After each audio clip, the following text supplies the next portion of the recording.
Two guys talking about the good old days. Half of it's truth, the rest's a haze. If it bombed back then, it kills right now. Yeah, memories funny like that somehow. Names get dropped, stories grow tall. Every set was a murder, no bombs at all. The stand-up memories, take it as you please. Where the past gets better with every tell and tease. Welcome to Stand-Up Memories.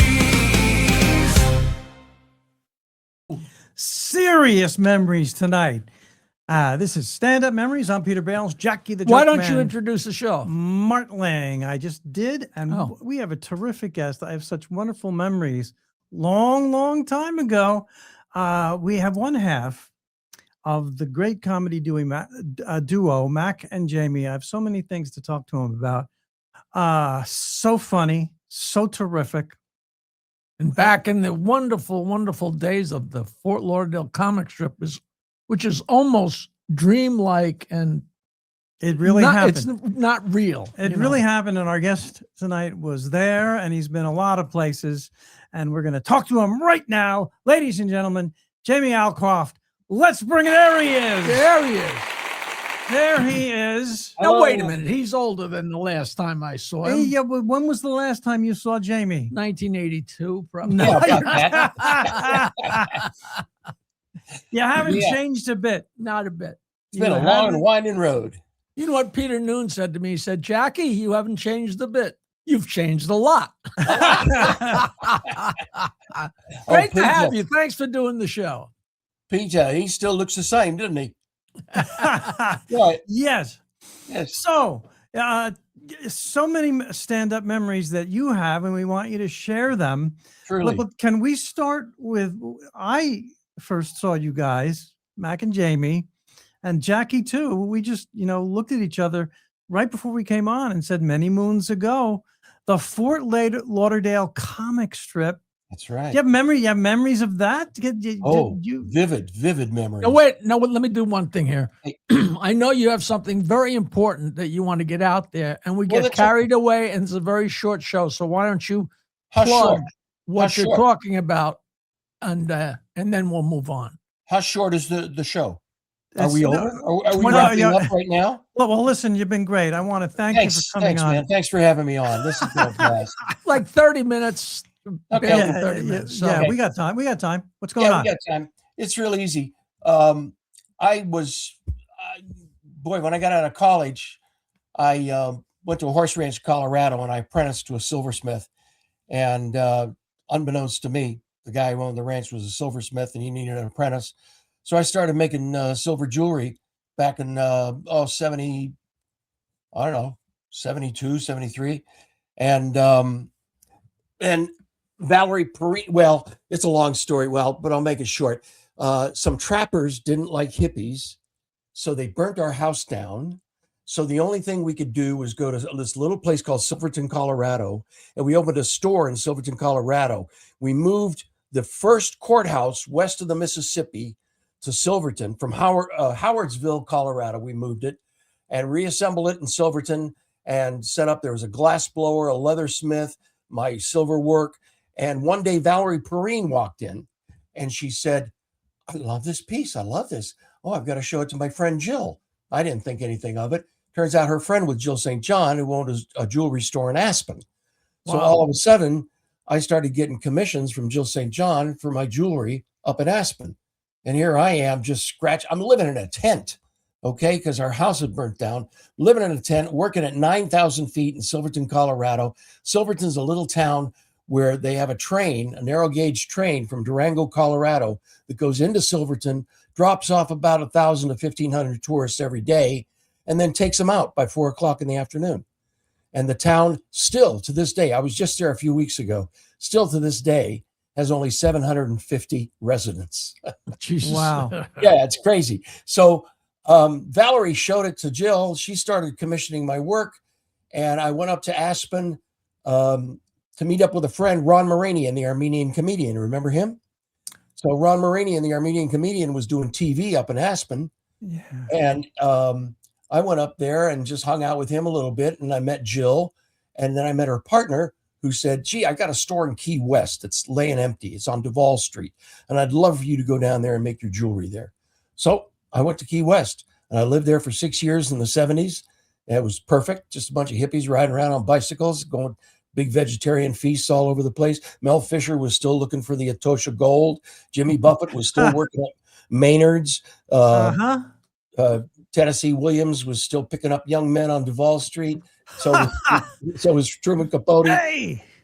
Yeah, all the guys were down there. And but I came out when I was in Key West as a heterosexual, and I didn't really care who knew. Nobody burned your house down in Key West. No, nobody burned my house down in Key West. No, that was in Colorado. And you hadn't even thought of doing comedy yet, right? Hadn't even thought of doing comedy. I'd always dreamed about it a little bit. Everybody always told me I was funny, and I always did voices. I went to school in England when I was a kid, and I had to do impressions of the teachers to survive. Otherwise, they beat the crap out of me every day because I was the Yank. And this was 1960, and they were still bitter about the war and how we, treated them during the war. Those really miserable GIs that were over there. And I thought you were talking about the Revolutionary War. They were no. This is Second World War. I'm not that old. Okay, not that old. Not old. I'm not as old as you are. Let me put that. It's very easy to confuse generations. So anyway, I ended up in Key West thanks to Valerie Perrine and Jill St. John, and I got bored, so I started doing the morning show on the rock and roll radio station because I did voices and I could do commercials and stuff. And then I got a letter, a little note when I got off the air one day, said, you must be one of the funniest men in Key West. I'm the other one, Mack Dryden. Yeah. We met, we got together, we decided we wanted to do comedy. We did 2 or 3 reviews down in Key West. There were huge hits, hundreds of bicycles parked out in front of the theater that night. Huge hits. And, good. And, we did the Save the Sissies Foundation, and we did stuff where Mac hooked my nipples up to jumper cables because I was having a heart attack. All this crazy stuff we did. And then we put an act together, and I really wanted to go up to the comic strip because remember Maya Fisher? She was a waitress at the comic strip. Of course. And she called us because she had lived in Key West, and she called. She said, Jamie, Mac, I was the only one with the phone, so she was talking to me. But she said, you guys got to come up here to Fort Lauderdale. They're bringing comics from New York down, and you guys are just as funny, and you're really unique. And we had written this act in a vacuum, really. So we went up to the comic strip and we auditioned, and Joe Mullen said, yeah, you can come back. There's that name, Joe Mullen, the crazy man. Yeah, pops up all over. Yeah. So I haven't heard Maya's name in a long time, but she was a part of the woodwork there for a long time. So Jamie, yeah, she's back in Key West now. But so we would drive 5 hours every Thursday up to the comic strip. We'd work Friday and Saturday nights at the comic strip. Sometimes we slept in the club at night because the comedy condo was full. We had no place to stay because it was full with the New York comics. Wow. And we were at a couple of local comics that were just coming up there. And we would do talent shows in Fort Lauderdale to try to survive, make $500 here, $500 there, whatever. We lost to a clogger one night, which just about killed us. Yes. But, just about got out of the business for that one. But so we met Jackie Martling. We met Carol Leifer. We met Paul Reiser. We met Rick Overton. We met Ron Richards. We met Joe Bolster. We met all these great comics coming down there. Names. Yeah. And we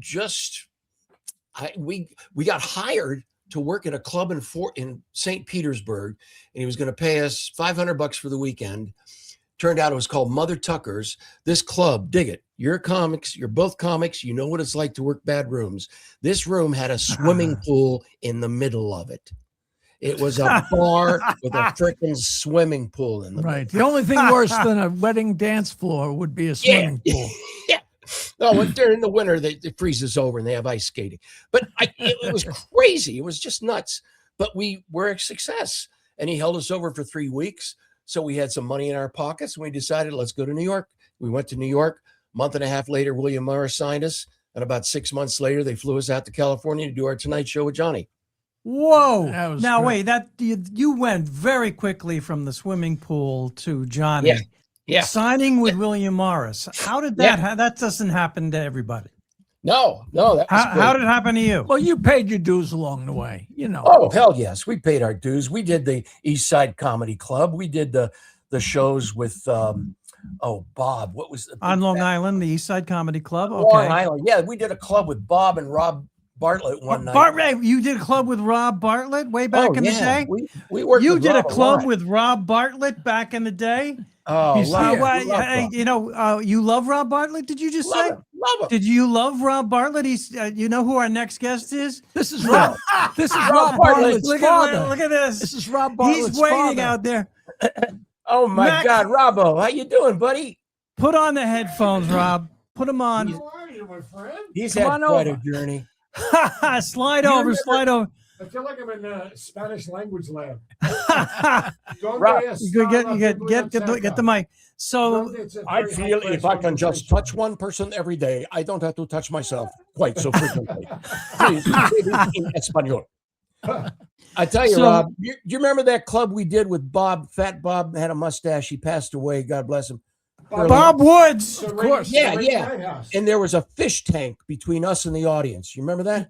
Oh God, no, I wasn't ready. fish What tank. was that place? You had to work fish tank. I know what you're talking about. Yeah. Yeah. What was that place? Wasn't that crazy?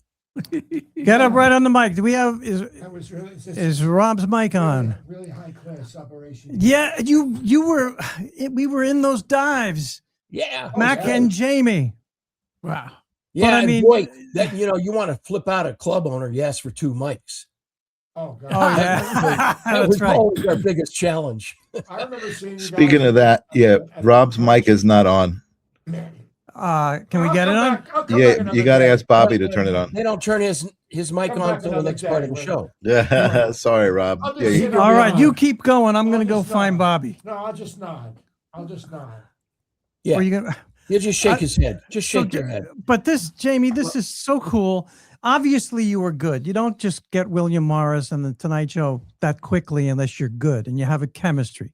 And you had Yeah, to we know had good that. You had to have a chemistry. sense of that, right? Well, they were 38 good. years. You guys always killed, you know. We were together 38 the years. And best. then when we were in LA, we did the Showtime Laugh Off, which was one of the first shows on it was a laugh-a-thon. That's what it was. Jimmy Brogan was the host. Jimmy And Brogan. We won that. And then they hired us for a year at Solid Gold. We took over for Marty Cohen, and Jeff Altman had been a comic on there for a year. Yep. And then they did Marty Cohen, and then they did us for a year, and which was great because I got to use up when we met Glenn Hirsch. Remember, I used to Glenn take my Hirsch. face. We used to not Glenn Hirsch, Glenn Fry from the Eagles. I used to tape my face, and Mac would sing "Desperado." Do you remember that? Desperado. Yes. I remember that Okay. like it was Yes. yesterday. We're in the Catch a Rising Star one night, and Newman comes out to us and says, "Hey, one of the Eagles is in the audience, wants to meet you." So Glenn Fry walks out. I said, "Holy shit! What? Oh my God, Glenn Fry!" And he said, "You sons of bitches! That's the prettiest song I ever wrote, and never be able to sing it again without thinking of you." You really screwed this up for me. And so he took us out. Mac went back because he's a Southern boy, and he's just always behaved himself. And but I went out partying with Glenn all night. He bought me a room at the Warwick Hotel the next morning.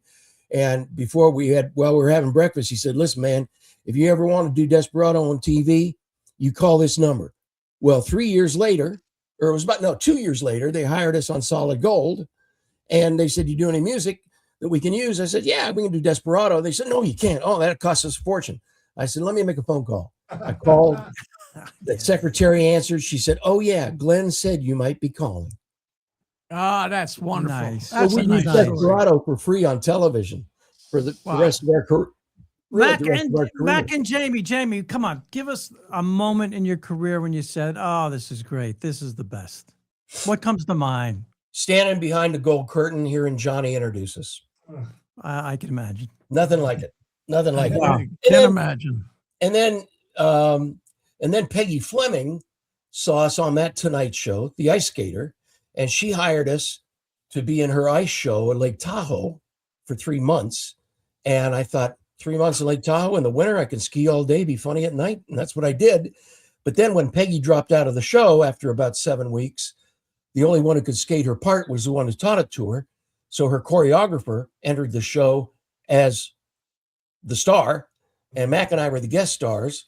And I think we were at Harrah's Reno by this time. We'd gone over to the Reno Club, and I fell in love, and I've been with that gal ever since, Sarah Callahan. Oh, nice. She's the top ice skating choreographer in the world. If you've seen Blades of Glory or I, Tonya, she did all that. She's got 2 Emmys. So have you ever had sex wearing roller skates? No, Peter. What Peter. sacrilege! I'm sorry, I missed that. Listen, good joke, but I messed it up. Well, we wore golf shoes out on the ice every night, so I have had sex in golf shoes. Yes, That's funny. That's funny. that's true. So then, geez, we met this guy named Ronnie Greenberg, who was a game show producer, and he said, I want to do a show with you guys. And he sold the idea to Tribune and Viacom, the Vietcomese, we called them, because they were the enemy of comedy. And so we did 100, and we ended up doing 125 episodes of a thing called Comedy Break with Mack and Jamie. Yep. In 86. And the first 50 shows, dig this, guys, we did 5 shows live every Saturday morning for the first 50 shows. 5 shows live every Saturday. And we'd bring in Ruth Buzzy, Tom Poston, Maury Amsterdam, and Rose Marie, Steve Allen, all the oldies but goodies. We'd bring them in. We'd show them a script in the morning, and we'd do a sketch by noon that day. It was so much fun. It was just joy. It was real seat of the pants. It was like doing your shows or something, you know? Right. They had a mirror right by the split in the curtain, so you could look and see who you were playing. Sometimes I was Ronald Reagan, and sometimes I was John Lennon. I couldn't tell. It was very difficult. I used to turn sideways to show. Just for my nose. I used to do that with a rubber band. You remember that, Rob? Geez, I miss you guys. This is great talking to you. And so, but what we did is we put Ellen on TV for the first time. We put Sinbad on TV for the first time. Riser on TV for the first time before he'd done Diner, and just all this great stuff. It was Jamie, really I'm sitting here thinking this show is Stand-Up Memories, and you are the perfect guest. All these names you are putting out there, these wonderful people that we want to remember. I want to hear one of my favorite stand-up stories of all time. Yes. You remember the Comedy Works in Philly, Steve Young? Of course. You know how the stage was like a proscenium and had an entrance door and an exit door. So it was like The Man Who Came to Dinner or something. You know, it's like doing summer stock or something. But I bet anything I know what story he's going to tell. You do? But go ahead. The blind piano player? Yeah. Tell it. With Wolfberg? So Steve had a blind piano player who played before the shows. He was so sweet to him, very kind. That night, the kids' parents were in the audience. So he said, can I do an extra number? He said, yeah, but we got another show after this. And, so he started going on long. Dennis Wolfberg was the MC. And Steve said to Dennis, go out there and tell him to stop. Get him off the stage. Dennis said, what am I going to do? What am I going to say? You crazy? You know, but he said, no, get out there. So Dennis walked out there. He whispered something in the guy's ear. The guy did a little arpeggio and wrapped it up. And then, and then Dennis grabbed his arm and started leading him off the stage. Well, Dennis went through the door, but the guy didn't. He hit the wall. There was no door where he went through. Dennis got through the door, but the guy was standing next to him and hit the wall. He didn't know. I love that story, but I completely forgot the fact that the guy's parents were in the audience, which is just so spectacular. So he hits the door. Dennis is backstage. What am I going to do? You know, and we grab his pants and his feet and pull him through the door. Everybody thinks this is part of the show. Right. Dennis runs back on stage. Hey, dig this. Jerry Seinfeld was opening for us. Okay. Yeah. So he was he was the middle act. So Dennis ran back on stage and said, ladies and gentlemen, Jerry Seinfeld. And Jerry came out very calm, cool, and collected. He walked up to the microphone. He said, Thank you. Dennis Wolfberg, ladies and gentlemen. Dennis Wolfberg, thank you. You know, Dennis, I've seen dogs do better work. It was one of the greatest ad libs of all time, guys. Now, you folks that don't know, Dennis Wolfberg has passed many, many years ago, but he was very wild, red-headed comic with buggy eyes that was just very brilliant and very funny, and we lost him way too soon. Way too soon. He was my tennis partner out here in California. Yeah. Yeah, we played tennis 2 or 3 times a week. He married Jeannie McBride. He's got he did 3 wonderful sons now that are in the business, and it's really nice. They're in the business. I did not know that. That's terrific.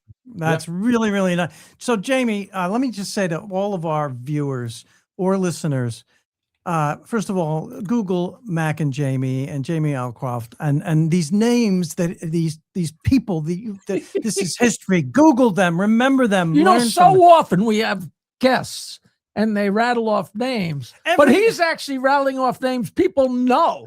No, but not only he's rattling off names of these talented, wonderful people who many of them are still with us and still working. Yeah, absolutely. But he's saying Steve Allen. He's not saying Frankie Pace. No, he's saying. Now, when we stopped those 50 live shows, they renewed us for another season, the Vietnamese, and but this was 75 shows they booked us for, and they wanted to do sketch comedy. So we immediately hired Kevin Pollak and Jan Hooks. Jan had been out of Atlanta and just was brilliant. And we brought them on the show, and they were our sketch players. And we did 75 shows like that and had a blast. Wow. Just a blast. It was so much fun. Jay Leno loved Mack and Jamie, right? He did. He said we're the funniest comedy team working today, something like that. I see Jay is a fellow recipient, by the way. Okay, let's talk about Mack and I were together for 38 years. We just couldn't stand each other, but the sex was so good. I understand. Totally understood. Priorities. So we had a very amicable breakup. He's in Louisville, Kentucky doing woodwork. I went back to my jewelry making. And then I got a heart attack in 2005 on an airplane, suffered severe heart damage. And then I lived for 12 years with about 20% of my heart working and a pacemaker, but I spent the big bucks on the pacemaker. I have XM Sirius radio, dual climate control, power windows, the whole thing. I wasn't all those years of comedy. Yeah. And you have your heart attack when you're doing silver. No, I was in an airplane. I wasn't doing silver. But I'm saying that was your exactly. Your motive. Well, I actually, after the heart attack, I still work with Mack. We did cruise ships and stuff. When we were touring with Diana Ross, we did Diana Ross for about 3 years at Caesars in Vegas, and also Westbury Music Fair Festival or something like that out there in New York, and a couple other places, Dallas, so forth. But she did a corporate gig one night, and we got as much for one night in a corporate gig as we got for a whole week at Caesars. So we said, hey, we're clean. We have an advantage over everybody on cable right now. We're clean. You can have your grandmother in the audience and she'll be laughing at us. So let's do corporate. And we did that for 25 years. And that's how we survived. That's how we bought our houses and raised our families and in California. And corporate's big money, right? Huge. I think we got our price up to, it was 35 a night. Okay. 35K a night. Jesus. Yeah. And I got my price up to a cheeseburger and $40. And you're not getting that tonight. I'm not getting that tonight. And a drink ticket, one drink ticket. Sorry, Rob. Right? Rob, what did you got? You had something. I cut you off. It says you order from the left side of the menu. So anyway, what are the comedians allowed to have? Since we only got a half an hour here, I want to jump to what is really important to me right now in this time of my life. I ended up getting a heart transplant in 2017, and it's been almost 10 years. And when somebody saves your life, when a stranger saves your life, you just really feel compelled to do something. So I thought, what can I do? It's all been done. It's all been said. But then I realized that people who are registered organ donors, who might have that little check mark on their license or the little red dot or the star or wherever you are, those people have made a promise to save 8 lives when they pass, to give eyesight to the blind, provide tendons, provide skin. And by the way, old skin's much better for burn victims because, as we all know, it doesn't snap back. So, yeah, it doesn't create the excruciating pain for burn victims. So, you're never too old to be a donor. And I thought, well, I got to thank these guys. So I went to Mike Lacey down at the Comedy Magic Club. I said, Mike, give me the first Thursday of every month. Thursdays are slow. Give me the first Thursday of every month. Over a year of doing that and giving free admission to organ donors on that first Thursday, we showed we could put 50 extra people in the room per show. 50. Wow. Yeah. That was our average. Sometimes we had over 100. It's a brilliant move. So now I say, well, I got proof of concept, right? So I took it to the Improv, to Aaron at the Improv. And I said, Aaron, we've been friends for a long time. This is what happened to me. And this is what I want to do. I want to help save lives because 15 people a day die because the organs they need aren't available. I mean, all these people dying in America and they can't get 15 organs because not enough people are donors. That's crazy. That's just batshit crazy. So I've started this program at all the improvs across the country, including a club in Brooklyn now, where if you're a registered organ donor, you call, you get 2 free tickets per dot. So I'm saying thank you for your promise of life. And I became a donor when I was 17 in New Jersey, and where they need a lot of organs. And I just, if I had to make the decision now, I'd make the decision because they put me in the Rose Parade because I started this program and I was on a float this year. And I met a donor family who had lost their daughter, Chelsea, who was 18, to a drunk driver. She was in a crosswalk and he creamed her. And they were listening to her heart beating in the chest of a man, and with a stethoscope they had. And then I followed them around and they met the teenage boy whose eyesight had been restored by their daughter. And we were talking and I said, I'm so sorry for your loss. And the mother turned to me with the biggest smile on her face. And she said, our Chelsea was a hero. She saved 4 lives and she gave eyesight to that little boy that you just met. I said, I know. So now I would become a donor because I realize that it makes it so much easier for those who we leave behind, because they have a sense that our life is continuing. That life force carries on. There's no denying our life force, and it's carrying on. And we're heroes because we've saved people who otherwise would also be dead. That is just a great thing. That's just beautiful. A great thing. Jamie, we have a rule. Amazing. It's mind-blowing. We have a rule on our podcast that there's no crying on stand-up memories. And don't be funnier than Peter Bales. Jamie, that is just a no-brainer. That is that's a no-brainer. That's a rule that gets broken every show. All I had to do was say hello. Jamie, you are absolutely wonderful and so articulate. And I can I do this, guys? I wanted to hear 2 things from Jamie. I work a lot with young comedians just starting out, and I think you said something very profound about working clean and how that got you so much more work because of it. And it really takes effort and discipline. It's a cop out. If to not work clean is a cop out, I think. I agree. And and it's nothing prudish or anything like that. It's a career choice. And I think it's a smart career choice because I'm much more accessible to so many other people. When my kids were going to high school, I called Michael McDonald up and Christopher Cross and we had Tommy Shaw from Styx. And he came in and we did a concert where I put the chorus from the high school and the orchestra from the high school on stage with these 3 rock icons. And of course, the parents paid $400 a ticket to see their kids sing "Ain't No Mountain High Enough" with Michael McDonald. So we made a bunch of money. Yeah. But I've since then I've been asked to MC a lot of events. In August, I'm actually gonna do a thing for Adam Schiff, benefit for him. And so I still love to perform. I love to get up in front of people and be funny and see those smiling faces in the audience. There's nothing like it, guys. You really, I wrote something when Tom Dreesen passed recently this week. Yeah.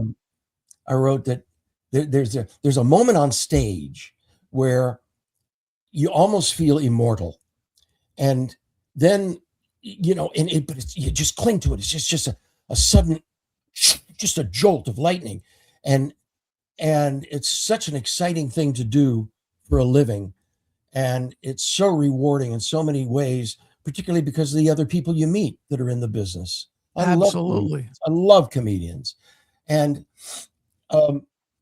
but when we lost George and we lost Robin, we lost Tom, you start to think about your own immortality, and it's really hard for comedians, isn't it? Because we just think it's going to go on forever. We're going to live forever. Right. That's not me. Yeah, that's not me. Let me tell you one thing. When I was dying for those 3 months in the hospital, my heart got down to 7%. And then it finally got down to 4% before they put me on the transplant list. But when I was dying, I didn't know whether the last face I was looking at was going to be the last face I ever saw. And I wanted that face to be smiling and laughing. So I actually got my organs. I got a heart and a liver because my heart had beat up on my liver. But I got those because I'd kept the transplant ward laughing for 3 months.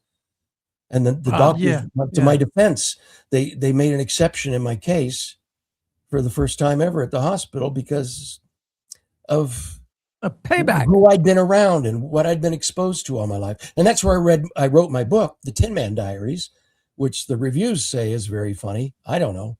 It was just all this crazy stuff was happening. Now, is that on Amazon as we speak? Yeah. The Tin Man Diaries. Yeah. So, you just make the best of it. And then when you're surviving, I got to meet my 2 grandkids because of this stranger. And then, oh my God, a year and a half ago, I got an email and it said from your donor's daughter. So I never knew who my donor was. I was able to write a letter to that family a year after my transplant, but it went through a proxy agency. So I had no idea who they were. They knew who I was. Yeah. She wrote to me. She said, I've seen you on Facebook with your grandkids. I've read your book twice. I want to thank you for using my father's heart for good. All caps. So wow. I said, what was your dad's name? Because I talk to him every day. I thank him every day. A wind blows, a bird sings. My grandkid holds his arms out to me, whatever. I got to thank him because I'm here and I wouldn't have been otherwise. Hey, so Jamie, I want to do something right now. Normally the show ends. And we're all wait. The show ends and I turn to Jackie and we comment on the show. But I want to comment on the show before we end so you can hear it.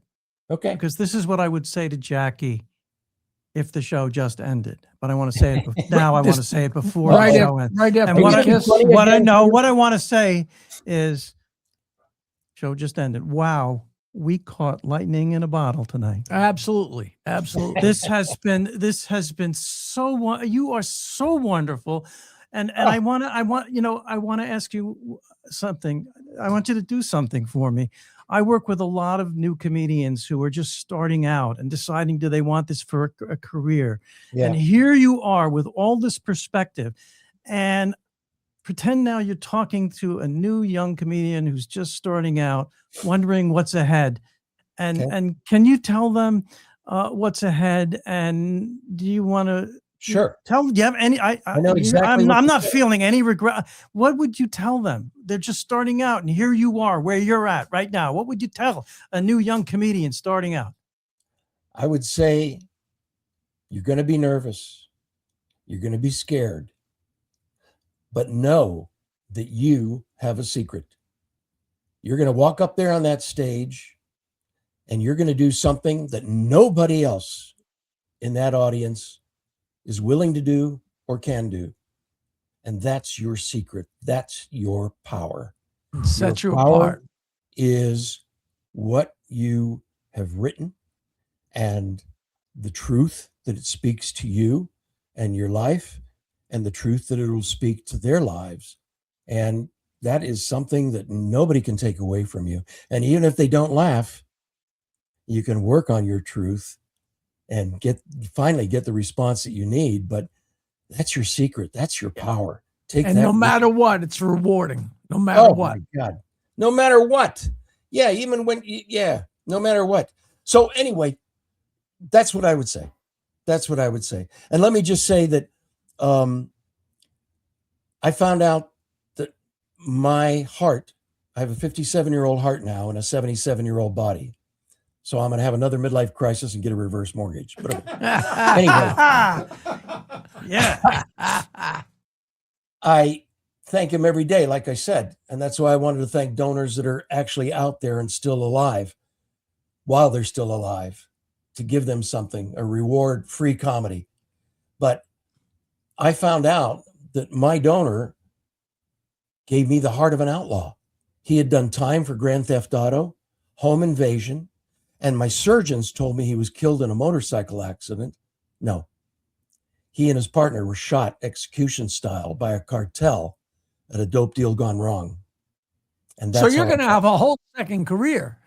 I've only, in 9 years of having his heart, I've only stole 3 cars. Not bad. That's restraint. That is restraint. But how about that, huh? A guy, for whatever reason, God bless him, led a life of crime out of necessity or chemical imbalance, who knows? But he had the prescience to make that check mark and say, yes, I will be a donor. And his redemption. It's a big deal. Truly. It's a big deal. It's everybody's redemption, Rob, because, everybody wants to leave a legacy when they go. Well, you can't leave a better legacy than recycling the most recyclable thing on earth. Now, I have an important question because I honestly do not know the answer. If somebody wants to become a donor, what do they do? Do they call the doctor? Do they call the state? Do they call the hospital? No, they go to donatelife.com and sign up. That's simple. Donatelife.com. Easy peasy. This whole interview has been absolutely inspiring to anybody that's maybe on the fence, Are you still recruiting comedy clubs for that program to? Yes, I'm trying to get to the Comedy Works. I'm trying to get to Zanies. I'm trying to get to the Cellar, any comedy club. My feeling, I'm working with Dodger Stadium right now. We're going to try to do a donor night at Dodger Stadium because anybody who charges a fee at the gate or at the door should consider letting registered organ donors in for free on a given night. It's a great thing to do. It gets the conversation about donorship started. And those 15 people who die a day because the organs they need aren't available might end up living, might end up being on your show one day. Where can we get more? Can we get more information about that program? I believe I sent it to you before when we booked this, but it's simply this.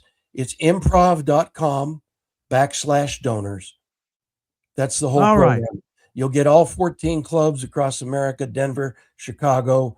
And you want more. You want more clubs. Huntsville. Absolutely. I want them. I want every comedy club in America to sign up for this because if you want extra people in the room, you got a slow Wednesday night. You got a slow Thursday night. You got maybe a headliner who is really great, but might not draw yet. You want to fill that room. If you do other clubs, that there's not going to be a conflict. The Improv is going to. No, the Improv. I had a short conversation with them about this. I said I want to take it to the Laugh Factory and the Comedy Store, and they said go ahead. Great. This is not about putting butts in our seats, Jamie. This is about saving lives. Great. Wonderful. We're going to be begging you to come on again. Please. You are you are wonderful, and you know, comedians of all ages should look at you and be happy to be. I'm serious. I'm dead serious. You're a wonderful, wonderful role model. Great role model, man. Sitting here. Well, you know, I don't wish a transplant on anybody, but when something that magnanimous happens to you, something that literally life-changing or life-giving, you're just compelled to do something. It alters a lot, I'm sure. Jamie, you have been such a wonderful guest. We are definitely going to do this again. And give our very, very best to Mack, of course. I sure will. And be sure to go see my daughter's movie that's out right now. It's gotten great reviews, Variety, Hollywood Reporter, New York Times just did a great article on her today. It's called Girls Like Girls. Her name's Haley Kiyoko, and she's a queer pop singer, and she likes girls, and she made a movie out of a music video she did years ago. And I'm so proud of her. Do us a favor and text or email that information to us. Sure. I've got it. Girls Like Girls. Yeah. And it's out now, and people should go see it. Yeah. Focus Universal. Mark Platt produced it. Love it. Congratulations. Yeah. Jamie Alcroft, Mack and Jamie. How many years were you in comedy? 38 years as a team. I did comedy for about 5 years before Mack hooked up with me, but 38 years as a team. Yeah. And you are still ticking in more ways than one. And we still have a great relationship. I talk to Mack at least once a week. Yeah. And I love it. Something, he is going to be so jealous that I got to see Rob Bartlett. Rob, honest to gosh, you've been a hero to us ever since we started. You and Ron Richards and Joe Bolster and all the people that were encouraging us in those days. It just, I'm leaving out a lot of names, but you don't happen to know where Ron Richards is, right? I know he's in the Northwest somewhere, but I haven't been able to. I think he's in Seattle. He pretty much dropped out. He had a problem with everything, alcohol, and so he just kind of left the Temptations, let's say. All right, we get that. Well, fun. We get that. Well, listen, thanks so much for Jamie doing this Alcroft, show. Mack and Jamie. You have been absolutely. It's been a blast. The perfect guest. What's odd here is we do a second podcast back to back. Yeah. And we've never had the guest waiting to come on the second podcast barge in to the current one. Yeah. Really? I see the recall and you're going. I did. Do me a favor, Peter. That's Peter's sense of humor. Before we say goodbye, would you do me a favor before the next part of the show? Sure. Turn Rob's mic on. I don't know what happened. One day we'll figure that out. We're gonna have. This is a guy who's coming back on the show. We're gonna bug you. Thank you for a wonderful time. Anytime. I love this stuff. All right, Jamie Alcroft and Rob Bartlett, who will soon be on our next show, and Jackie the Joke Man Martling, and I'm Peter Bales. And this has been a really, really fun and wonderful episode of inspiring episode of Stand Up Memories. Stay healthy. Baby. Yeah, stand up.